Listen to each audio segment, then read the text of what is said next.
because of the pitting and some drivers who did not pit, there are the, I love Fox Tracks, there are the leaders. Pinpointed for you in the middle of the pack, Jerry Nadeau, Jeff Burton, and John Andretti. And how that happened, Jerry Nadeau and Jeff Burton, they pitted back on the first caution at lap 25. John Andretti in third, he pitted on the next caution at lap 52. Again, different agendas. We're going to see that all day long, DW.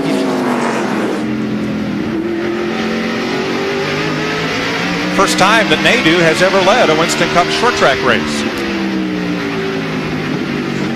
Rusty Wallace had a tough stop. He's back in 21st. I tell you, a guy that's impressing me is Hermie Sadler. He got spun out down here, but let me tell you, that little guy, he was 7th quick in happy hour yesterday. He just passed Steve Park and is pulling away from these cats to get back on the lead lap. And right now, he's on the lead lap. He's just at the tail in the lead lap. He needs that caution flag big time. On the back of that car are 300 million reasons why. They were lined up at the convenience stores here in Martinsville last night, which is just across the border from North Carolina, that doesn't participate in that particular lottery. The next drawing is Monday. Getting intense right up here in the front. Now, you know what I like about short track racing? Everybody's intentions. You start out with the best of intentions. You got a game plan, but the first thing you know, the heat's turned up. People start hitting you, banging around on you a little bit, and you forget your agenda. Now, here's the guys that was leading the race before that caution. Jeff Gordon in the 24, Tony Stewart in the 20, Dale Earnhardt Jr. in the 8, but they're stuck back there right now because of cars that didn't pit. 9th, 10th, and 11th. And Gordon's just going to kind of move up on the outside, I think, and get a little heat off that back bumper.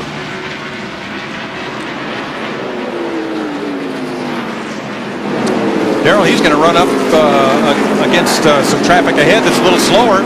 Might not be able to get down to the bottom. He may not be it, but one thing I noticed again about his car in practice, he was a little slow on 4 new tires, but the car got better in the longer run. And I think we saw that at the beginning of the race as well, but they're going to have a rearview mirror of Ricky Craven in that 32. He's pulled right up to the back of these guys right now. He wants to stay behind Dale Earnhardt Jr. while they have Jeff Gordon trapped on the high side. Craven has been the best car here through these first 88 laps. He really has, and that's just amazing.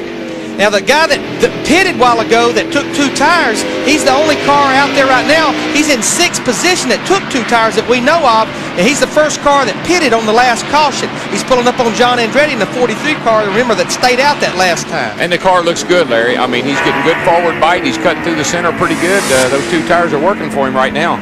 And you better believe those other 42 crew chief are paying close attention to what those 2 tires are. Oh yeah, I mean they got the watches on him. They're watching what he does, and they'll be mirroring that later on. And while everybody else is running side by side, Bobby Hamilton's in the rocking chair. He's not part of this kind of battle right here. And that's so good here. You don't want anybody in front of you, you don't want anybody behind you. You're getting good, cool air to your brakes, and ain't nobody beating your back bumper off. Third car in line is Jerry Nadeau. He is our leader. Jeff Burton is second, again out of sequence pitting. And here's Craven and Gordon. Yeah, Craven come off turn 2 over. He got sideways and allowed Jeff to get back up under him. Here he goes. I tell you, Gordon's car just gets better the longer it runs, Larry. It looks like they're low air, and the setup they've got, he's kind of set up for the long runs. Hut Strickland in the 23 car there, driving for Bill Davis. He's on the lead lap off the pit sequence as well. In 10th place, so these guys are fighting way back in the pack here. But he can't hold the bottom of the racetrack. And I'm sure Gordon Spotter, Ron Thiel relaying that to Jeff. Stay on that inside because Strickland can't hold the bottom, and there goes Gordon. Yeah, the good spotter will say, your line, stay inside, that line's moving. Go outside, that line's moving. So the spotter is really the key to how you get through some of this traffic. It's amazing. Today they're telling about which line's moving. Next week at Talladega they'll be telling about which line's moving. Right. Jeff Hammond. Yeah, guys, I've been sitting here watching the battle going on between Jimmy Spencer, Kyle Petty, Brett Bodine. The guys at the back again, they're pushing and shoving, trying to get ahead because they know the leader's coming, but they've run out of patience early, and I thought just a second ago off of turn 2, it was going to be a 3-car pileup whenever Kyle and all got together. What's so much fun about watching a race here is you see a driver, if he can't beat a guy off the corner, bang him off the corner. That's where we got that term, beating and banging, I guess. Coming up on 100 laps, 1/5 distance at Martinsville Speedway, Jerry Nadeau, Jeff Burton, point standing runner-up Matt Kenseth, Mike Skinner, and John Andretti are the leaders.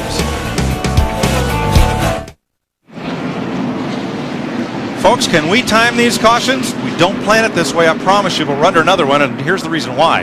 Jimmy Spencer cut down a left rear tire going into turn 1, spun the car up to the wall. Caution came out, Spencer on pit road. The left side tires, Larry alluded to it earlier, they only have 10 to 12 pounds of air in them. So this is right after, we go back to racing after a caution. If you hit anything or if you abuse those left side tires just ever so slightly, you can cut one down or even knock it off the rim. And that looked like, I didn't see any contact. Did you, Larry? Didn't see it there at the end of that replay right there, but he hits left front pretty hard on the wall. Now Spencer will go a lap down on his stop. Pit road is open, and among the 5 leaders, John Andretti is the only one to pit. And remember, he didn't pit the last time. He pitted on lap 51 about 50 laps ago. Ward Burton in the 22 as well. With that low air pressure, if you pay such a price, you got to do it, because if you go on a long run and the buildup gets in the tire, you can't drive the car. But boy, you got to be careful with them when they're down that low, like they are here. So we're under caution as Ward Burton and John Andretti complete pit stops. Quite a number of the cars 1 lap down have now come in.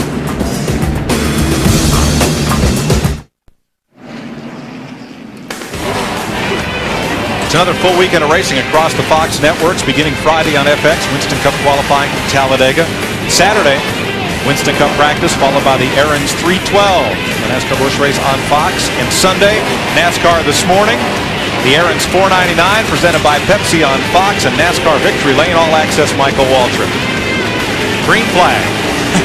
Watching pit road is more exciting, I think, sometimes than watching it on the racetrack. We do need to document Hermie Sadler and Steve Park. The 2-1 made their lap up, and that caution came out a while ago. And also Kenny Wallace made a pit stop, but he stopped with the right front wheel outside the box and got held for a lap. Frank Kimmel in the 26 car, remember, he was over in Nashville running the ARCA race on Friday, and Joe Nemechek, who drove the 26 car at the beginning of the year, actually qualified this car on Friday.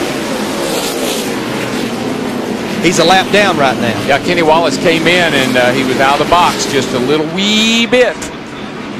And what we mean by out of the box, you have to have at least the right front, the left front, and the left rear tire inside the pit box, inside the yellow lines. And I'm sure that whole crowd down there is singing Yesterday right now.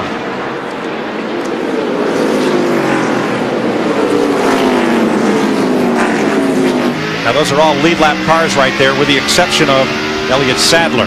And Jeff Burton now in second place. He and Jerry Nadeau did not stop on this caution, Dick Berggren. And there was quite a bit of radio conversation between driver Jeff Burton and his crew chief Frank Stoddard. First, Stoddard said, Jeff, you're going to have to make the call as to whether we pit or not. They had not pitted since lap 26. There was a pause. Burton said, Frank, I think you better make this call. And there was a call, and it just went back and forth and back and forth. And finally, Stoddard made the decision. Stay out. They want track position. However, they are worried about fuel. They don't want to run out. To Steve Burns. Well, Dick, when Dale Earnhardt Jr. pitted on lap 73, he got a bit of a scare when he took off after getting his service. When he accelerated, he was afraid he had hurt the drive shaft, but so far, so good. He told his crew just a few moments ago he's going to try to conserve the brakes. He got him heated up when he was battling with Jeff Gordon earlier. To Matt Yoko. Steve, under that caution, Ricky Craven, who currently rides in the 9th position as his spotter, the big round mound of sound Fat Boy, Donnie Ebling, how the right side of his car looked, because he had some close calls under that last run. Fat Boy says, it looks awesome. He gave a little Alabama slammy, whatever that means. He said, but the car looks good. Then he said, hey, you had a real close call there with a 2 car. Did you see it? He goes, no. When things get that close, I try not to look. Thanks, Matt. You're riding with Bobby Hamilton behind Ricky Craven. And as I watch Bobby Hamilton, we've got a battle with Dale Jarrett, John Andretti, and Stacy Compton. This is a battle back for 23rd. But the 2 tires, I don't know, Darrell. I believe I don't want to try that no more. It got us a little track position, but I think it's not paying off here as we get into a run. No, and Larry, you can go the well of times, but that can't be your game plan. You got to think 4 tires, take 2 on. I always want to take 4 under caution. If I have to pit under green, I can get by with getting 2. Tony Stewart, he's pulled up on the back bumper of our leader, Jerry Nadeau, and remember the difference is about 30 laps in tires. Tony Stewart pitted on lap 72. Jerry Nadeau pitted about lap 50, so that this is beginning to weigh out the difference in fresher tires right here. But I still think that's a great move Tony Furr, Jerry Nadeau, and the 25 car made. if it's going to give you the lead, if it puts you out front like the 25 is, yeah, that's worth the gamble. But if it's just going to pass up 2 or 3 cars and put you back in the middle of the pack, I wouldn't do that. Not worth it. And the last time we were on a short track, well, here goes Stewart for the lead. Down to the inside on Nadeau. And scoots off the corner in first place. Boy, his car, Darrell, it just rolls through the middle. Right, I mean, that's where we talk about where you beat people. If your car will roll through the middle and stay around the bottom, you can turn that wheel and pick that throttle up, you can go here. Yeah, that's what it does. It allows you to do. You get back to the gas so much quicker. You exit the corner so much faster than the guy in front of you. And we talked about this early. Dale Earnhardt Jr. is quite a bit faster than Mike Skinner in the 4 car, but Mike Skinner's protecting that bottom, and Dale Earnhardt Jr. can't get by him. I wouldn't keep doing that if I was... Well, Jerry Nadeau, he's way high down in 3 and 4. I'm sorry, Darrell. That's okay. Looked like he overdrove the entrance, possibly. And that's what happens. You lose a little grip, and you drive down in there, and all of a sudden it won't stick. Now they have him trapped up on the high side. These cars have such huge brakes on them, Larry, as you well know, that you can over-brake the car, lock up the right front tire, or almost lock it up, and the car will just take off with you. Now, in Mike Skinner's defense, he is the 4th place car. He can't just move over for Dale Jr. That's a battle for position. No, because if he moves over and lets Dale Earnhardt Jr. by, he's going to go from about 4th to about 15th back there. They're lined up behind him. Well, I don't expect Mike Skinner's going to move over and let anybody go by if he was 5 laps down, because that's just not his style. This is a good run for this group. Well, just think about Bobby Hamilton in this 4 car here through the years. Always ran pretty good here, actually won here. We're looking out the back of Matt Kenseth's car, and these guys came in here second in points, and I know they were nervous about where they qualified. 26. It's not that you can't get to the front in a 500-lap race, but it's getting in trouble back there starting 26th. And they were nervous about that. All right, Darrell, if you're Dale Earnhardt Jr., right behind that yellow Chevrolet of Mike Skinner, how do you keep from getting impatient? Well, it's very difficult to do it. And you'll start off pleading with your spotter to go plead to the other guy's spotter to give me a break. And when the guy goes and does that and he comes back and says they said he's racing for 4th and get by him the best way you can, that opens the door for a lot of things. Like Jeff Gordon trying to get by on the inside. Didn't have quite enough room. And that's because Dale Jr.'s being held up by the 4 car. The 24 car is now up on the back of the 8 car, and here comes 32. Everybody's got to go. Ricky Craven starting to work up in that second groove. He caught him. He's like, I'm not going to get under him. The only thing's below him is grass. And let me work the high side a little bit. And you know, he's been doing really well up on that outside. I mean, at the start of the race, that's how he passed so many cars, and his car really hooks up good up high.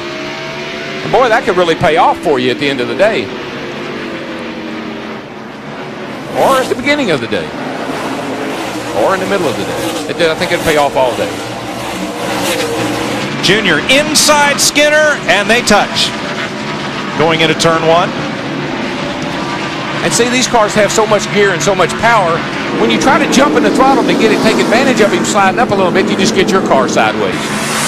Junior's best end of the racetrack is down here at the south end in turns 1 and 2. And they are different. Turns 1 and 2 is bumpy. You go in there low, the car chatters right through there. Bop, bop, bop, bop, bop, on that concrete. Down here in 3 and 4, it's a little smoother, but it's loose off.